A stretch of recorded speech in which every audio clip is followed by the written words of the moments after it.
నమస్తే welcome to Sakshi cinema this is Shahida కల్కి 2898 AD sequel కల్కి 2లో ప్రభాస్ను మరో కొత్త లుక్లో చూపించే అవకాశం ఉంది.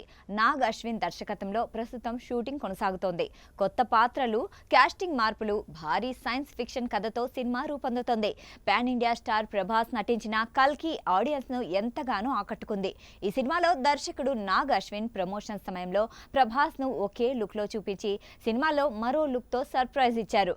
బయటకు భైరవ అనే పాత్రలో మాత్రమే కనిపించిన ప్రభాస్ థియేటర్లలో కర్ణుడి పాత్రలో కనిపించి అందరినీ ఆశ్చర్యపరిచాడు. ఇప్పుడు ఈ సినిమాకు సీక్వెల్ గా వస్తున్న కల్కి 2 గురించి ఆసక్తికరమైన వార్తలు వినిపిస్తున్నాయి. ఈసారి కూడా ప్రభాస్ ను మరో కొత్త లుక్ లో చూపించబోతున్నారనే టాక్ వినిపిస్తోంది. అంతేకాదు అది కేవలం లుక్ మాత్రమేనా లేదా పూర్తిగా కొత్త పాత్రనా అనేది ఇంకా స్పష్టంగా తెలియాల్సింది. ప్రస్తుతం ప్రభాస్ 3 సినిమాలతో బిజీగా ఉన్నాడు. వాటిలో కల్కి 2 ఒకటి. కొంతకాలంగా ఎదురు చూస్తున్న ఈ సినిమా షూటింగ్ ఇటీవల ప్రారంభమైంది. హైదరాబాద్ లో వేసిన భారీ సెట్ లో కొన్ని రోజుల పాటు షూటింగ్ జరిగింది.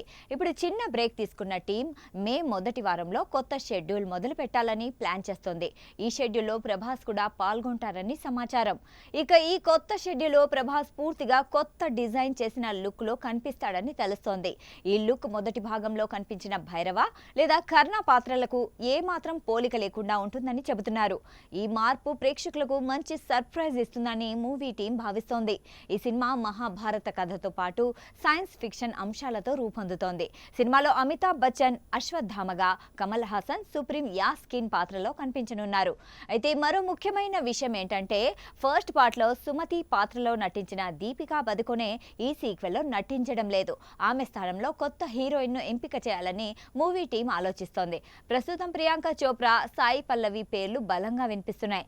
మొత్తానికి కల్కి 2 మీద ఇప్పటికే భారీ అంచనాలున్నాయి. కొత్త లుక్, కొత్త పాత్రలతో ఈ సినిమా మరోసారి ప్రేక్షకులను ఆశ్చర్యపరిచే అవకాశం ఉందని చెప్పొచ్చు. సాక్షి టీవీ ప్రసారాలను నిలిపివేయడం చట్టరీత్యా నేరం.